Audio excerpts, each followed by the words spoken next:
ስለ ሰው ልጆች የጨካኝነትና የተመሳሳይነት ተፈጥሮ የሚተርከው ሎርድ ኦፍ ዘ ፍላይ የተባለው መጽሐፍ በትምህርት ቤቶች ውስጥ ላሉ ህፃናት ለንባብ ከሚቀርቡ መጽሐፍት መካከል አንዱ ሲሆን የብሪቲሽ ትምህርት ቤት ተማሪዎች ሰው በሌለበት ደሴት ላይ ተላምደው ለመኖር ሲሞክሩ ህሊና ቢስነትና አረመኔነት በመኖሩ ምክንያት እርስ በርስ ተገዳድለው ማለቃቸውን ይገልጻል።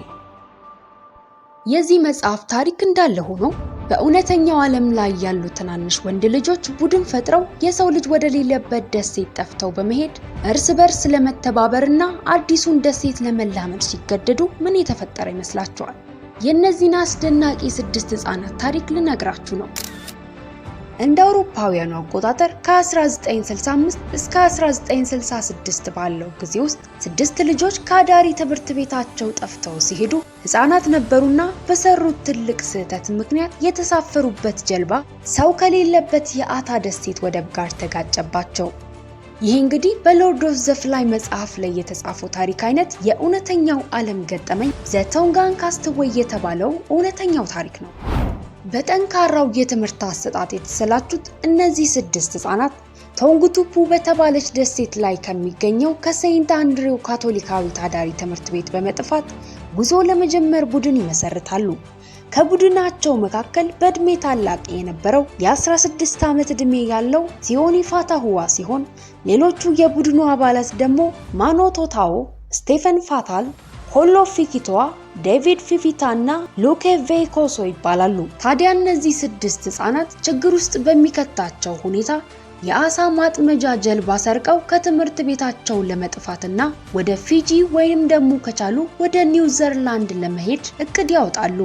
አንዳንድ ችግሮች ሊገጥማቸው ቢችልም ከአስጨናቂው አሰልቺ ትምህርት ለመገላገልና ዓለምን እየተዘዋወሩ ለመጎብኘት መክፈል ያለባቸውን ዋጋ ሁሉ ለመክፈል መርጠዋል።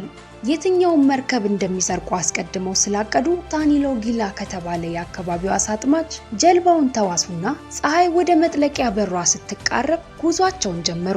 የ13 ዓመቱ ዴቪድ ግን ጉዳዩን ከጨዋታ አሻግሮ ባይመለከተው ስለ ጀልባ ጉዞ በጥቂቱም ቢሆን እውቀት ያለው ብቸኛው ሰው እሱ ስለነበረ የሱ አባልነት ለቡድኑ በጥቂቱም ቢሆን አስፈላጊ ነበር።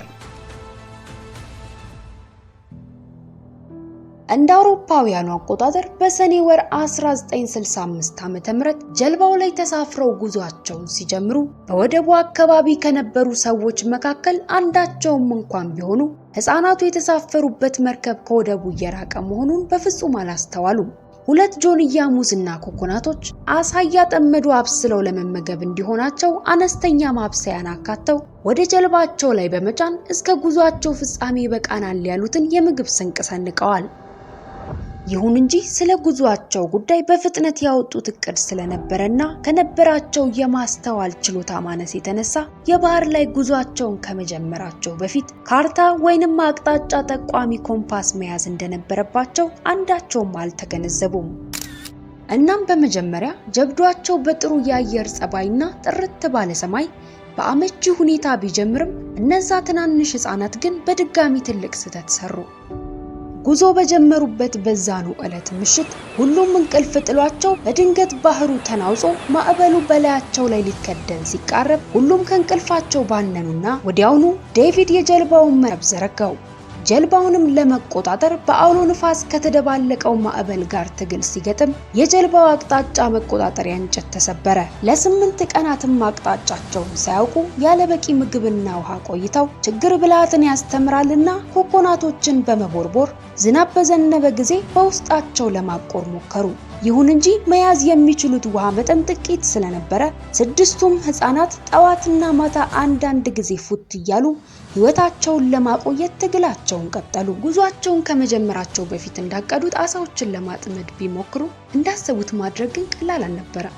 ከነዛ 8 አሰቃቂ ቀናት በኋላ በ8ኛው ቀን አድማስ ተሻግሮ ተአምር የሚመስል ቦታ ላይ እይታቸው አረፈ። አታ የተባለችውን ደሴት ነበር የተመለከቱት። አታ ደሴት ማለት እንግዲህ ብዙ ተራራዎችና ገደል አፋፍ ላይ ያሉ ድንጋያማ ከፍታዎች ያሏት በሹላሹል ድንጋዮች የተሸፈነ ወደብ የከበባት ሰው አልባ ደሴት ናት። ከዛም ልጆቹ ትንሹን ጀልባቸውን ከአታ ደሴት ወደብ ጋር ለማጋጨት ሲሞክሩ የተጋጩበት ድንጋይ ጀልባቸውን ሰብሮ እነሱንም የተወሰነ ጎዳቸው። ወደ ዋናው የደሴቱ ምድር ለመድረስ 36 ሰዓታት ፈጅቶባቸውም ነበር።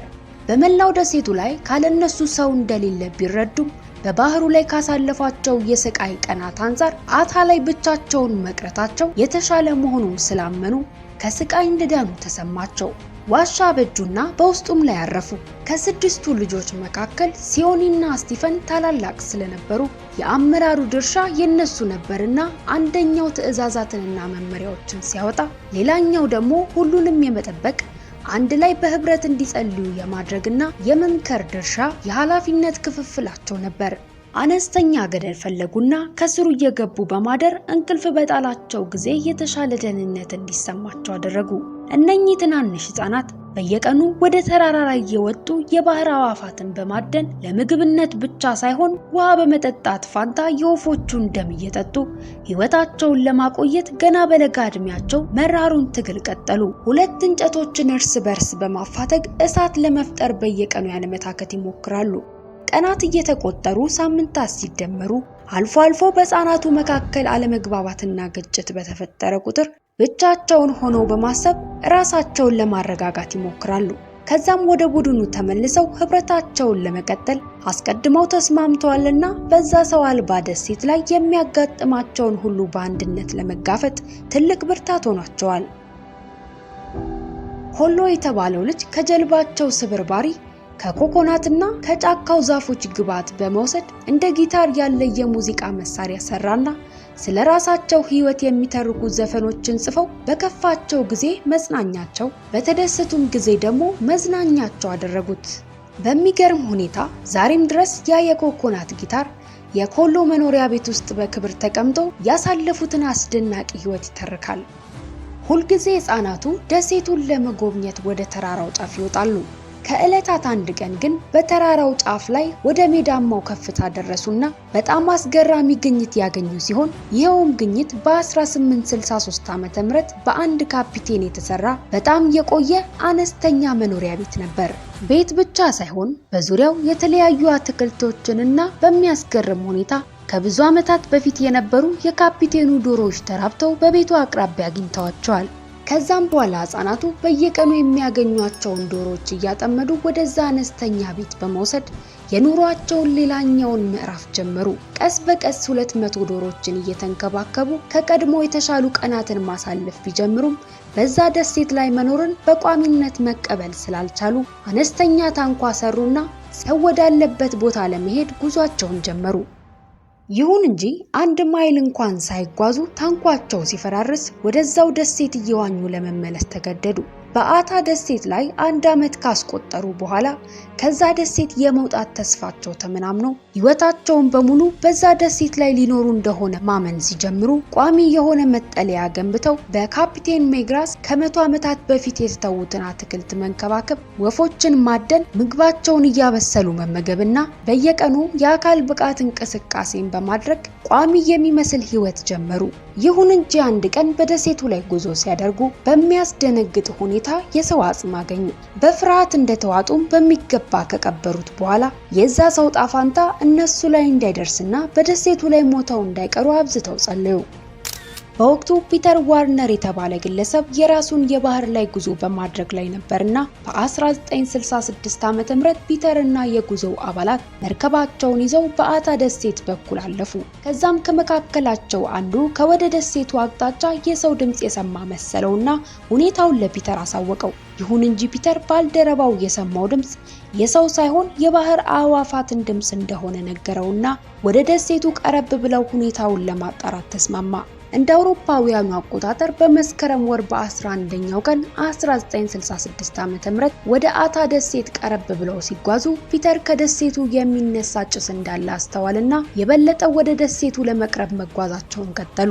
የተመለከቱት ጭስ ጀልባቸው የተሰበረባቸው የነዛ ትናንሽ 6 ልጆች ስራ ነበር። ልጆቹ ለመጀመሪያ ጊዜ እሳት መፍጠር ከቻሉ በኋላ በደሴቱ አቅራቢያ የሚያልፉ መርከቦች እንደሚዋቸውና እንደሚደርሱላቸው ተስፋ በማድረግ ያለማቋረጥ እሳት እያነደዱ ጭሱ ገኖ እንዲታይ ያደርጉ ነበር።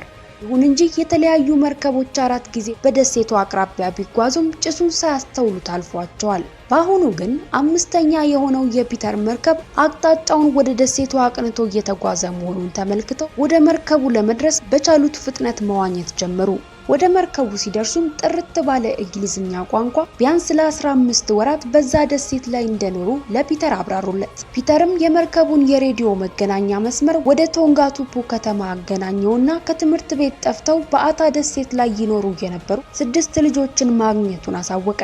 መርከቡ ላይ ከፒተር ጋር የተሳፈሩ ሰዎች ሁሉ ከላይ እስከታች ትክ ብለው ሲያዋቸው 6ቱ ልጆች ያሉበትን ሁኔታ እንደ አዲስ አስታወሱና ለምን መርከበኞቹ እንደሰጉ ገባቸው።